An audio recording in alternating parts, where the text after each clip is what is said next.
મોરબીમાં ફરી એક વખત ચકાજામના દ્રશ્યો છે તે સર્જાયા છે। જે પ્રકારે વાત કરવામાં આવે તો શહેરના વોર્ડ નંબર 1 વિસ્તારમાં આવેલ જે વાવડી રોડ છે તે વાવડી રોડ ઉપર Swati park, Trimurti park, Shivam park સહિતની જે સોસાયટીઓ છે ત્યાં છેલ્લા ઘણા સમયથી આ પાણીની સમસ્યા। નમસ્કાર દોસ્તો, વિડીયોને ખૂબ શેર કરજો, દરેક લોકો સુધી પહોંચે। ખાસ કરીને ભારતીય જનતા પાર્ટીના જે કોમેડી નેતા છે ને પરસોત્તમ રૂપાલા, એમના સુધી પણ આ વિડીયો પહોંચે ને તો એને ખબર પડે કે મંચ ઉપરથી ફાંકા ફોજદારી કરી બહુ આસાન છે। અને બીજા ફાંકોડી નેતા છે મોરબીના ધારાસભ્ય કાંતિ અમૃતિયા, એમના સુધી પણ આ વિડીયો પહોંચાડો। એટલે બહુ મોટી મોટી જે ડંફાસો મારે છે ને અને લોકોને ચેલેન્જ આપવાનો બહુ શોખ છે એવા નેતા સુધી આ વિડીયો અવશ્ય પહોંચાડજો। કારણ કે મારે વાત કરવી છે મોરબીની વોર્ડ નંબર 1 વાવડી રોડ પર છેલ્લા કેટલા બધા વર્ષોથી પાણીની ખૂબ મોટી સમસ્યા છે। પણ મોરબીના નેતાઓને તો શું છે, લોકોને ચેલેન્જ આપવામાં રસ છે, મોટી મોટી વાતો કરવામાં રસ છે। ભારતીય જનતા પાર્ટીના ફાંકોડી નેતા પરસોત્તમભાઈ રૂપાલા જે તે સમયે વારંવાર મંચ ઉપર એવી વાતો કરે કે ભાઈ નર્મદા નદીનું પાણી આજે લોકોના ઘર ઘર સુધી પહોંચ્યું નરેન્દ્રભાઈના નેતૃત્વમાં।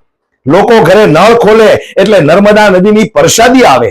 અરે સાહેબ, આ મોરબી સુધી નથી તમારી નર્મદા નદી પહોંચી। મોટી મોટી વાતો કરો છો, ખાલી ફાંકા ફોજદારી કરો છો। મંચ ઉપર આવો એટલે કોંગ્રેસે આમ કર્યું હતું, કોંગ્રેસે તેમ કર્યું હતું। તમે શું કર્યું છે 30 વર્ષની અંદર? આજે લોકોના ઘર સુધી હજી પીવાના પાણી નથી પહોંચ્યા અને વાતો બહુ મોટી મોટી કરો છો, ડંફાસો મારો છો। જે રીતે મોરબીની જનતા છેલ્લા ઘણા બધા વર્ષોથી આ પાણીની સમસ્યાને લઈને તકલીફમાં મુકાઈ છે, આજે લોકો રસ્તા પર ઉતર્યા છે। ત્યાંના મારા ધારાસભ્યને કેવું છે કાંતિ અમૃતિયાને કે લોકોને બહુ તમે ચેલેન્જ મારો છો। આજે હું તમને ચેલેન્જ મારું છું, તમારી અંદર તાકાત હોય ને તો આ લોકોની જે વેદના છે, જે તકલીફ છે, જે સમસ્યા છે ને એનું નિરાકરણ લાવો। બાકી ચેલેન્જો મારવાથી કાંઈ નહીં થાય। બહુ મોટી મોટી વાતો કરો છો, વિસાવદરનો ધારાસભ્ય આવી જાય, આમ થઈ જાય, તેમ થઈ જાય। તમે એટલા ટર્મથી ત્યાં ચૂંટાઈને આવો છો, તમારા મોરબીની અંદર પીવાના પાણીની સમસ્યા છે। તમને શરમ આવે છે કે નહીં? બહુ મોટી મોટી વાતો કરીને જનતાના તમે વોટ તો લઈ લો છો સાહેબ, પણ જ્યારે જનતા રોડ ઉપર ઉતરે છે ત્યારે એક પણ અધિકારી, નેતા કે કોઈ પણ એની તકલીફ કે એમની સમસ્યા સાંભળવા માટે નથી આવતું। એટલે હું મોરબીની જનતાને કહેવા માંગુ છું કે આ બધા ખાલી બોલ બચ્ચન છે, ડાય વાતો કરવાની, મત લેવા હોય એટલે લોકોને ભોળવવાના, લોકોને ચેલેન્જો આપવાની। ચેલેન્જ નથી આપી સાહેબ, આ લોકોને ખાલી પાણી આપો।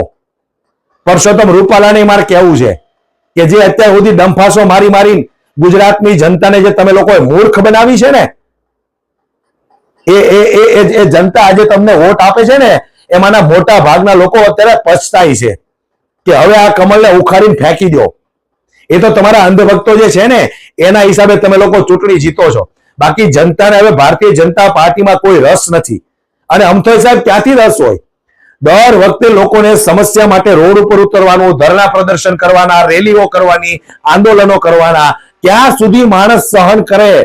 30 વર્ષથી તમે ગુજરાતની અંદર રાજ કરો છો, હજી લોકોની સમસ્યા, પીડાઓ, તકલીફો એમનું નિરાકરણ નથી લાવી શક્યા તમે, અને વાતો બહુ મોટી મોટી કરો છો કે દેશના વડાપ્રધાન નરેન્દ્રભાઈ મોદીના નેતૃત્વમાં લોકોના ઘર ઘર સુધી પાણી પહોંચાડ્યું હોય તો એ આપણા યશસ્વી વડાપ્રધાન છે। ખાલી કોમેડી નેતા છો તમે, બીજું કશું નથી, કોમેડી નેતા છો। કાંતિ અમૃતિયાને પણ મારે કહેવું છે કે મોરબીની આ સમસ્યા આટલા વર્ષોથી છે તો આનું નિરાકરણ તમે કેમ નથી લાવી શક્યા? દોસ્તો, હું તમને જે વિડીયો બતાવવાનો છું એ વિડીયો તમે પૂરો જોજો। જે રીતે જનતા રોડ ઉપર ઉતરી છે, કેટલી તકલીફ, કેટલી સમસ્યા છે પાણીને લઈને, નજીવી બાબત પાણીને લઈને લોકો રોડ ઉપર ઉતર્યા છે, એ તો જુઓ તમે। આમાં તમે તમારા બીજા હક અને અધિકાર કેવી રીતે આ સરકાર પાસેથી તમે મેળવી શકશો? લોકોને પાણીને લઈને રસ્તા પર ઉતરવું પડતું હોય તો તમે હું આશા રાખો છો આ સરકાર પાસે કે તમને તમારા હક અને અધિકાર પૂરતા મળે? કોઈ જાતની આશા ન રાખી શકાય આ સરકાર પાસે। માત્ર ને માત્ર આ સરકારના નેતાઓ બોલ બચ્ચન છે, બીજું કશું જ નથી। આ વિડીયો તમે એક વખત બરાબર ધ્યાનથી જોવો કે રસ્તા ઉપર જે રીતે બહેનો ઉતરી આવી છે અને શું નારાઓ લગાવે છે।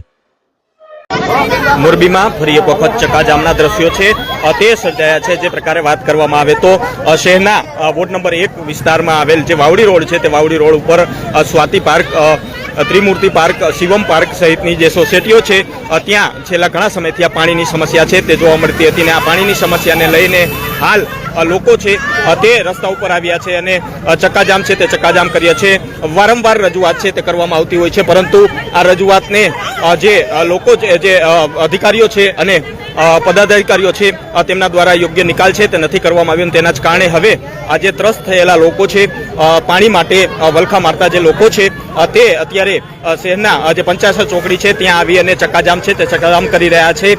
જ્યાં સુધી પાણી નહીં આપવામાં આવે ત્યાં સુધી તેઓ દ્વારા ચક્કાજામ છે તે ચક્કાજામ કરવામાં આવશે. એટલે કે જે રીતે શહેરની અંદર જે સમસ્યાઓનું ઘર બની જાય છે અને તેમના દ્વારા જે નિકાલ છે તે નિકાલ નથી કરવામાં આવતો, તેના કારણે હવે લોકો છે તે રોડ ઉપર ઉતરી આવતા હોય છે અને વારંવાર આવા દ્રશ્યો છે તે મોરબીની અંદર જોવા મળતા હોય છે. ત્યારે ફરી એક વખત કહી શકાય કે શહેરના વાવડી રોડ જે વિસ્તાર છે તે વિસ્તારમાં છેલ્લા ઘણા સમયથી આ પાણીની સમસ્યા છે તે જોવા મળતી છે. આ વિસ્તાર છે તે વિસ્તાર વોર્ડ નંબર 1 એટલે કે વાવડી જે વિસ્તાર છે તે વિસ્તારમાં આવી રહ્યો છે અને તેમાં ખાસ જો વાત કરવામાં આવે તો જે સ્ટેન્ડિંગ કમિટીના ચેરમેન જયંતિભાઈ પરસુંબિયા છે તેમનો આ વિસ્તાર છે ને તેમના જ વિસ્તારની અંદર આ પ્રકારની સમસ્યા છે તે સર્જાતી હોય છે. જયંતિ પરસુંબિયા દ્વારા અગાઉ પણ આ જ પ્રકારની જે વિવાદ છે તે વિવાદની અંદર ઘેરાયા હતા.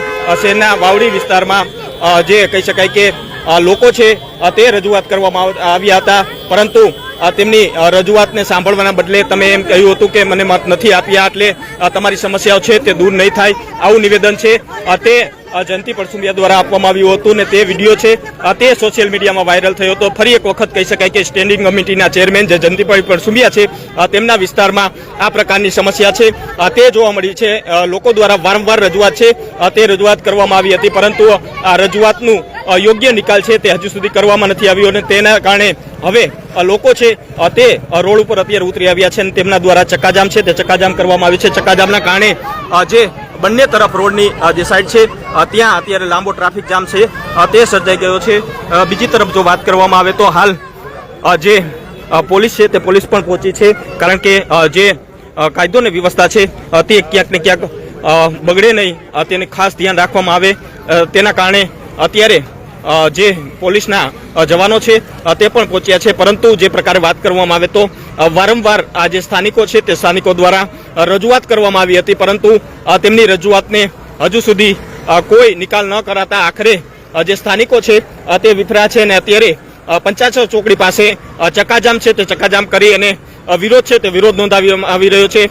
ખાસ જ્યાં સુધી આ તેમની સમસ્યાઓ છે પાણીની તે દૂર ન થાય ત્યાં સુધી તેઓ ચક્કાજામ છે તે નહીં હટાવે તેવી વાત છે તે અત્યારે સ્થાનિકો કરી રહ્યા છે. નમસ્કાર.